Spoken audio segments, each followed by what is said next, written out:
Hi, I'm Kirsty Davidson, a recruitment specialist at Skills Provision. Today, I'm going to discuss the international employment situation in Canada. I hope you enjoy this presentation. Canada continues to grapple with pronounced skilled labour shortages, driven by an ageing population, falling birth rates, and the slow replenishment of domestic talent. In the trades sector, an estimated 700,000 skilled tradespeople are expected to retire between 2019 and 2028. The healthcare sector has seen employment grow at approximately 2.5% a year over the past decade, compared to just 0.9% for the overall economy.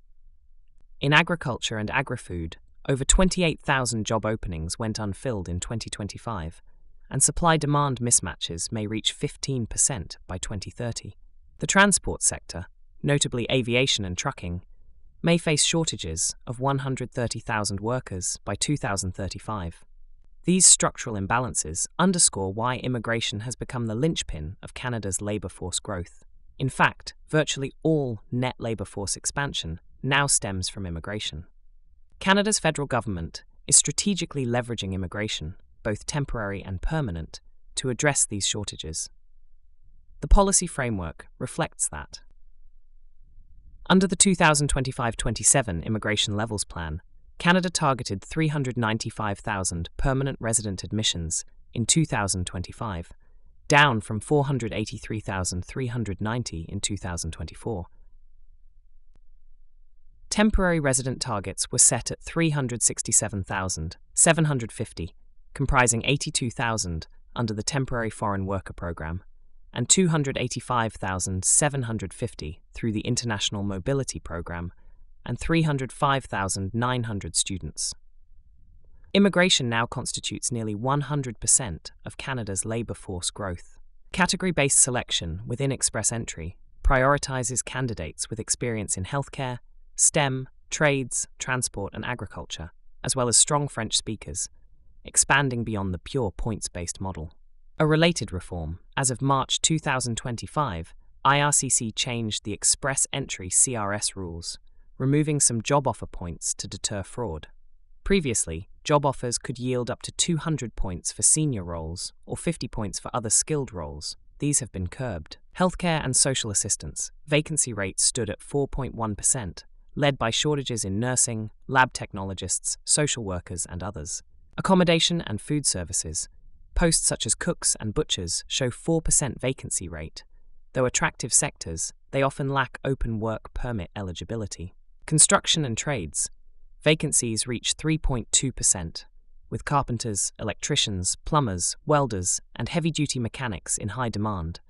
The federal government announced the admission of 14,000 foreign construction workers for 2025. The government's Express Entry category-based draws issued around 5,000 ITAs for healthcare and social services roles in 2025.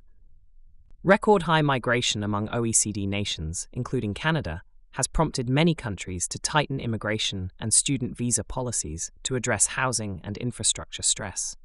Canada has imposed caps on immigration to slow population growth, which helped ease rental pressures, but raised concerns about worsening labour shortages. The IMF and experts caution, reducing immigration may temporarily alleviate housing strain, but risks limiting economic growth and exacerbating labour deficits. Strategic summary and outlook. Shortages are acute in healthcare, trades, agriculture, transportation, mining and energy, boosted by retirements, low domestic participation and evolving demand.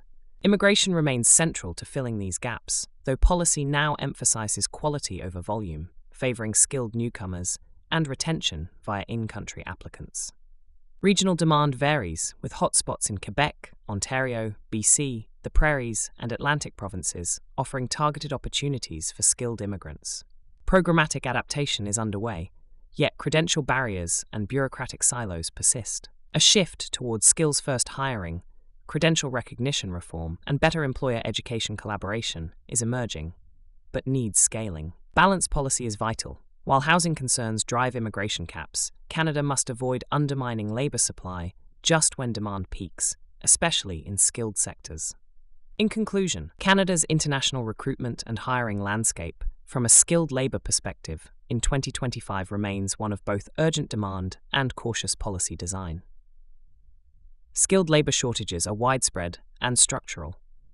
Immigration, when effectively harnessed, particularly via focused pathways, regional programs, and employer partnerships, offers a compelling solution. However, for real long-term gains, Canada must resolve credential recognition hurdles, modernize hiring practices to value skills, and ensure that immigration policy supports, rather than constricts, vital economic needs.